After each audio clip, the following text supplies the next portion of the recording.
Joining us now, Tina Freitas. Okay, so we have this rally last night for Tina. I tell you what, a fun rally, rock your world. We had this enormous turnout in Arlington, Virginia, not in her district, obviously, trying to raise some money. They raised a ton of money last night. But here's what I loved about this rally, and kudos to Pete Snyder for organizing the whole thing, and so many people being there. This place was packed. There's about 100 people there. They all came fighting you got to fight the Arlington traffic at 5 p.m. It was at 6 p.m. You got to fight that. Place was packed. But, Tina, I got to tell you what inspired me about your rally last night. The number of young people I saw was stunning. I hope you videotaped it, because that rally, when you win on June 11th and rock Richmond and make national news, I tell you what, man, you're going to go back to that video, Tina, because you got something going there that's very special, Tina. Yeah, we're pretty excited about it, John. To be honest with you, we weren't holding our breath too much on turnout just because it was on a Thursday. Weather had been a little bit hit and miss. I was pretty bad actually coming through, and a lot of traffic. So we still had just an incredible turnout, and we did have a lot of young people. Looking around the room, nobody could ever accuse us of being the party of old people. It was a really nice cross-section of folks, young and old, but a ton of young people. There were so many young people there, and it was so exciting. And look, you said something yesterday that you really nailed it. You said, well, I went on John's show a few times, and I wasn't sure that he was going to endorse me and back me. We don't agree on everything. You know what, Tina? You don't have to. I'm not a purist, Tina. But I believe in change and disruption, and I want people to ask tough questions and make hard decisions. I want people that believe in things they're doing. We don't have to agree. You're against the ERA. I'm 100% for it. Who cares at the end of the day?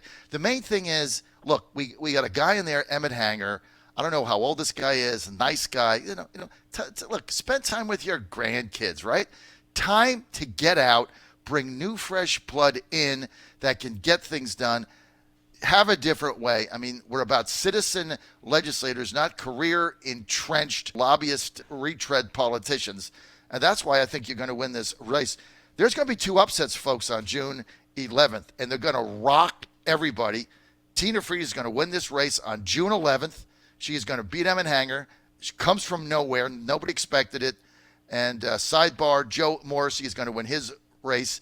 District 16. Beating in the Democratic primary, Rosdance. I'm for Joe. I'm for Tina. Now, Joe's a progressive. Tina's a very conservative. I'm for the two of them. Why? Because they're free thinkers and they're going to do the right thing, and they're not beholden to the special interest.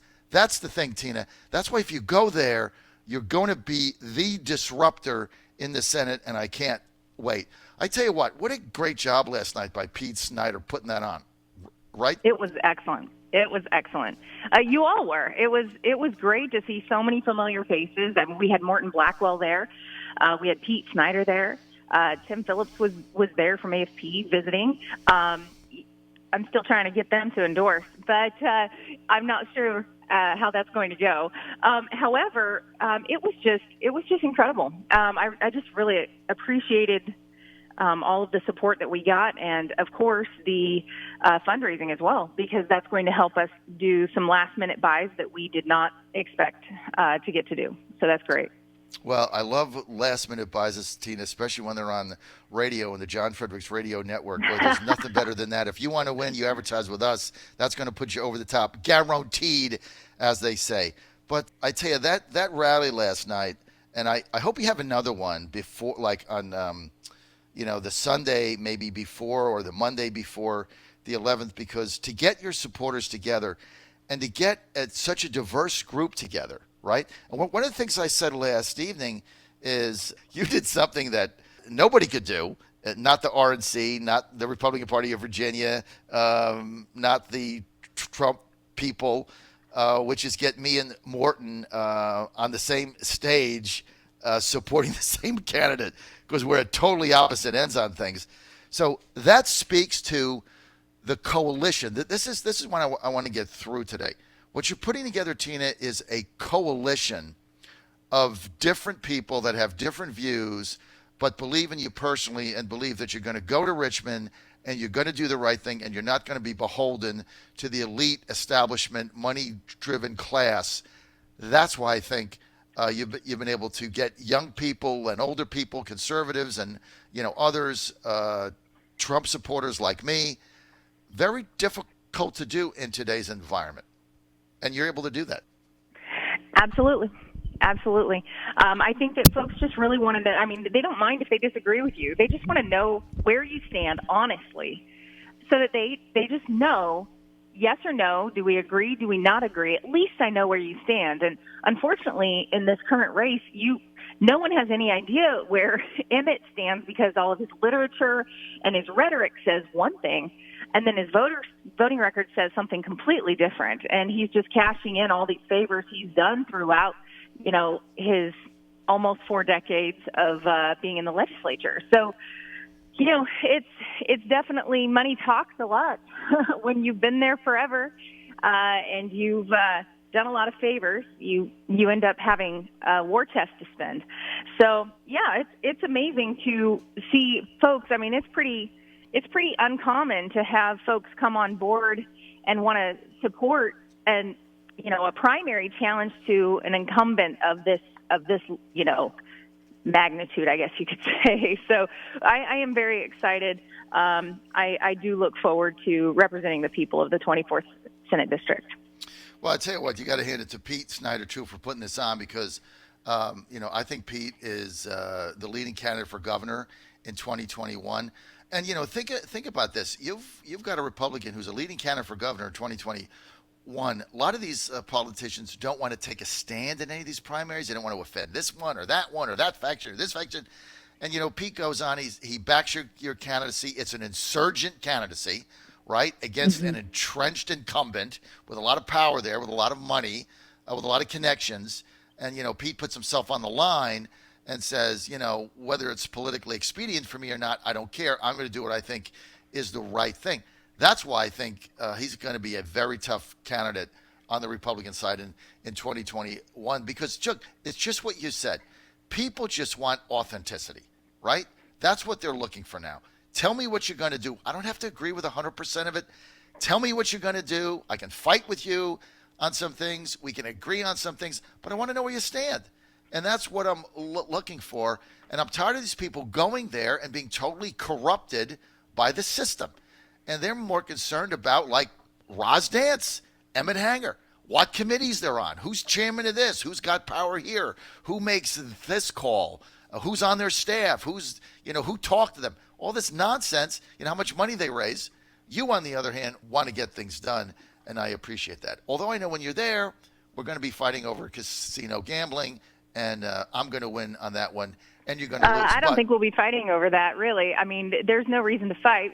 Obviously we want to find common ground where it exists.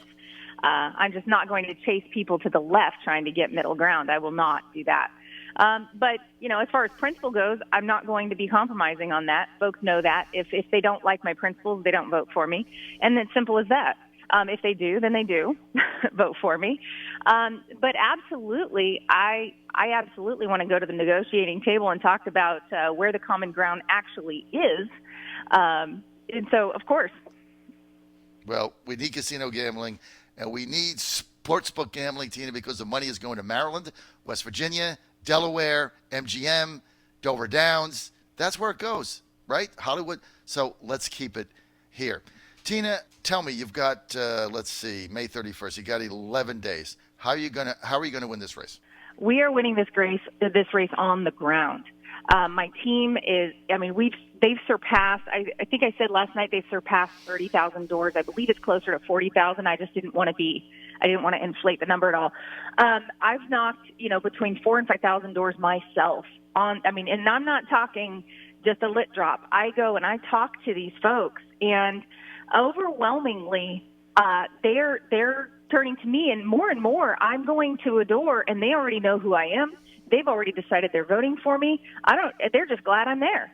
And I'm really excited about that. I can see that my name recognition has skyrocketed. And the truth about Emmett Hanger's record is getting out. Even though he's got the liberal media doing his dirty work for him out there. And we just recently each had a one-on-one interview with Bob Corso out there at a local TV station. And so I made my statements, and someone else, Emmett Hager comes on, and he gets to counter everything I say. Well, we never knew it was going to be a forum, but it was really interesting because he would say, well, that's false. I didn't vote for that. And then he would give this big explanation, and then he'd come back around to say, and that's why I voted for that. And so I look at this and I say, I hope people are paying attention to what he just did. He said that what I said was false, and then at the end said that it was true. And it's just a lot of doublespeak. When you've got a bad record like that and you're trying to explain it away, no amount of muddying the waters is going to fool your people anymore. I mean, the folks in the district know the mask is revealed. So, it's over. It's over for Emmett. I don't think he realizes it yet, but he will on June 11th. Well, it's all Richmond doublespeak. Say who you are, say who you're going to vote for, say why you're voting for it or against it. And, if you can't defend your vote, then, that's part of the problem up there. It's a double speak. Simple. I'm for the ERA amendment. I can defend it. It's easy to do. I'm not running for office, but I would vote to pass it, but defend it. Don't say, well, I'm for it, I'm not, I'm kind of you're either for it or not. What are the reasons? That's what people are asking for, Tina. They're asking for simplicity and answers and authenticity. And they want people in government that are going to shake things up. You're going to shake things up. I can guarantee you that. Tina, we're out of time. People want to go to your website, give a little more money. Where do they go? Yes, please give more money. It is Tina, the number 4va.com, Tina4va.com. Please, please, please. We need every single cent. Thank you. Tina4va.com. And Tina, when you win, you're going to be my main liaison there in that district in helping us carry the state for President Trump in 2020, right? I'm going to be able to count on you, right? Absolutely. He's going to win it, and he's going to win my district by a massive amount. All right. You think if Emmett Hanger wins, he's going to give me any help? Absolutely not. He chaired John Kasich's Virginia committee back in 2016 and has never supported the policies of Donald Trump. So, no, not really. I don't think that we're going to get any support out of Emmett. But it doesn't matter. He's retiring. All right, Tina. Have at it. I'm sure you'll have another rally. Hopefully I'll be able to see you again, and I look forward to being on the air on June 11th. We'll be live at Joe Morrissey headquarters in Petersburg, and we're going to be talking about Tina's race and the big upset win. I'm out of time for this segment on the John Fredericks Radio Network, your source for the truth in America. Stay here.